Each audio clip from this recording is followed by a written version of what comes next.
বিনোদন জগতে দীর্ঘ সময় টিকে থাকা একটি কঠিন কাজ, কিন্তু ভারতীয় সুপারস্টার রজনীকান্তের 50 বছরের এই যাত্রা কেবল টিকে থাকা নয়, এটি এক নিরবিচ্ছিন্ন রাজত্ব। তার সিনেমা হলগুলোকে মন্দিরে এবং দর্শককে ভক্তে পরিণত করেছে। পর্দার রজনীকান্তের আসল নাম শিবাজি রাও গায়কোয়াড়। 1975 সালে অপূর্ব রাগাঙ্কাল সিনেমার মাধ্যমে বেপরোয়া এক তরুণের সংক্ষিপ্ত কিন্তু স্মরণীয় চরিত্রে অভিনয়ের মাধ্যমে তার অভিষেক ঘটে। প্রায় 5 দশক ও 170টিরও বেশি চলচ্চিত্রের পর গত 14 আগস্ট মুক্তি পেয়েছে তার নতুন সিনেমা কুলি। ছবিটি আংশিকভাবে তার জীবনের প্রতিচ্ছবি। কিভাবে, সেটা তার জীবনের গল্প শুনলেই জানতে পারবেন। 4 ভাই বোনের মধ্যে রজনীকান্ত দারিদ্র্যে বেড়ে উঠেছেন। তার বাবা ছিলেন একজন পুলিশ কনস্টেবল। একবার স্মৃতিচারণায় তিনি বলেছিলেন, যখন আমি কলেজ ছেড়ে দেই, আমার বাবা আমাকে কুলি হিসেবে কাজ করতে পাঠান। পরে এক আত্মীয়ের সহায়তায় তিনি বাস কন্ডাক্টরের কাজ পান। তার এক বন্ধু তার থিয়েটারের প্রতি আগ্রহ দেখে কিছু অর্থ সংগ্রহ করে তাকে মাদ্রাজ ফিল্ম ইনস্টিটিউটে পাঠান। সেখানেই খ্যাতনামা তামিল পরিচালক কে বালাচন্দর তার প্রতিভা দেখে তাকে 1975 সালে প্রথম অভিনয়ের সুযোগ দেন।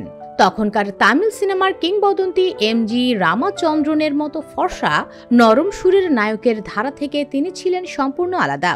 তার শ্যামবর্ণ, গ্রাম্য ঢঙের সংলাপ ও রাস্তার ছেলে সুলভ দাপট হয়ে ওঠে তার স্বকীয়তা।